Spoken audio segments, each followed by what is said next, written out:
প্রিয় দর্শক, আসসালামু আলাইকুম। আপনারা সবাই কেমন আছেন? আশা করছি আপনারা সবাই ভালো আছেন। আজকে আপনাদের সামনে খুবই গুরুত্বপূর্ণ একটি ভিডিও নিয়ে হাজির হয়েছি। অবশ্যই ভিডিওটি শেষ পর্যন্ত দেখবেন।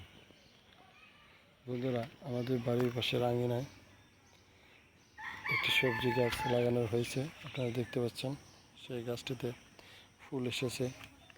দেখতে পাচ্ছেন এই ফুলগুলো কত সুন্দর, একদম হলুদ। তো বন্ধুরা, এই সবজি গাছটি দেখেন, এই যে অলরেডি এখানে একটা বাঁশ এবং রশি দিয়ে মাচা তৈরি করে দেওয়া হয়েছে। গাছগুলো মাচায় তুলে দেওয়া হয়েছে, এরপর সেই সবজিগুলো আসবে। আপনারা দেখতে পাচ্ছেন এই যে সবজির জন্য ফুল এসেছে। তো বন্ধুরা, এই ফুল কিন্তু খুবই সুন্দর দেখা যাচ্ছে। চাইলে কিন্তু আপনারাও আপনাদের বাড়ির আঙিনায়, উঠোনে, প্রতির জমিতে, যে কোনো জায়গায় আপনারা খুব সহজে কম খরচে এই সবজিগুলো চাষ করতে পারবেন।